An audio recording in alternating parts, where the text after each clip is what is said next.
Hakikat kita sebagai anak-anak terang di dalam Efesus pasal 5 ayat 11 sampai 16 juga berkata, janganlah turut mengambil bagian dalam perbuatan-perbuatan kegelapan yang tidak berbuahkan apa-apa.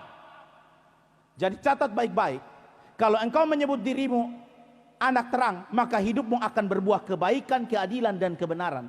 Tapi kalau engkau justru hidup di dalam kegelapan, engkau hidup di dalam perbuatan dosa, maka catat baik-baik, Alkitab bilang tidak berbuahkan apa-apa. Sebaliknya, telanjangilah perbuatan-perbuatan itu. Sebab menyebut saja pun apa yang dibuat oleh mereka di tempat-tempat tersembunyi telah memalukan. Tetapi segala sesuatu yang sudah ditelanjangi oleh terang itu menjadi nampak. Sebab semua yang nampak adalah terang. Itulah sebabnya dikatakan, bangunlah hai kamu yang tidur, dan bangkitlah dari antara orang mati, dan Kristus akan bercahaya atasmu.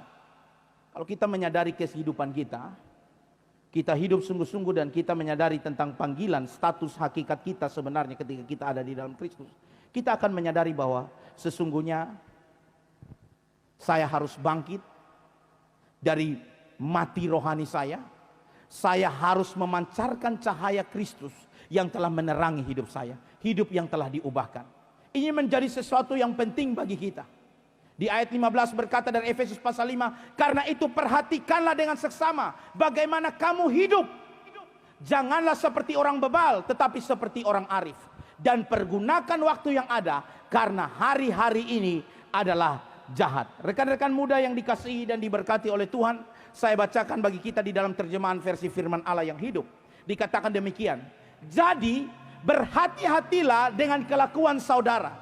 Masa ini adalah masa yang jahat. Jangan berlaku bodoh, tetapi jadilah bijaksana.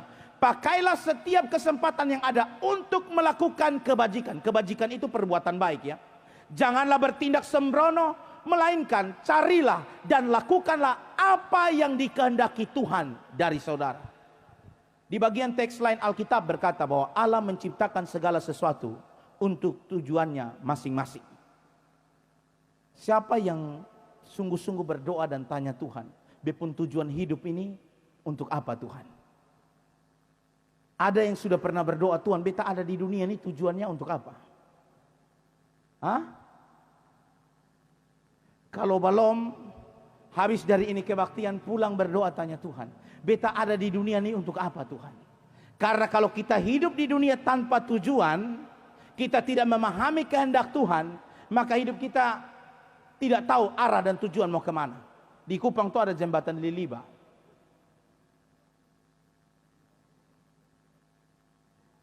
Itu berapa kali itu pencobaan bunuh diri. Dan yang terakhir itu kalau tidak salah seorang dokter muda. Dia ada apa? Koas atau apa di Batu Plat sana, di salah satu puskesmas kalau tidak salah. Dokter pergi, dia pikir Mangkaling itu kolam, jadi tua mau lompat di jembatan Liliba yang begitu tinggi. Ada nona-nona muda Kristen pakai gaya ala Korea toh, cinta-cinta. Di jembatan Liliba tuh kalau naik ke atas tuh ada toko besar sinar bangunan. Jadi dong pi beli salot, waktu pacaran pi beli salot gaya Korea, ya kan? Jadi pi beli salot baru di salot ditulis di nama.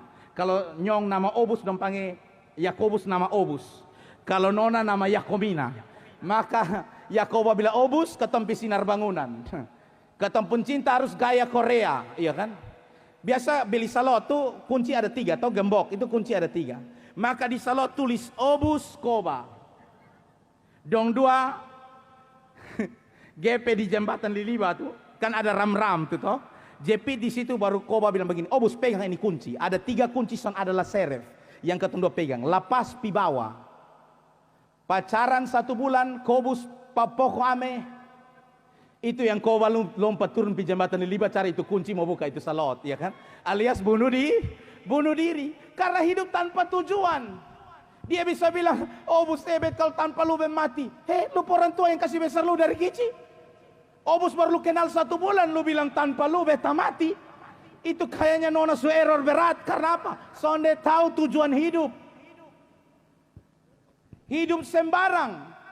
Makanya apa? Jangan bertindak sembrono. Mau gaya-gaya Korea, iya kan? ala-ala Korea. Kan di Korea itu kan ada itu jembatan yang penuh dengan gembok itu, selot. Jadi di Kupang juga rame dengan jembatan Liliba, ya. Nah, mari kita lanjut. Bahwa kita sebagai anak-anak terang, seharusnya apa yang kita harus lakukan? Cari dan lakukan apa yang dikehendaki Tuhan bagi kita. Hari ini Tuhan, saya ada di gereja ini, apa yang harus saya lakukan? Hari ini saya ada di kelompok pelayanan anak muda ini, apa yang harus saya lakukan Tuhan?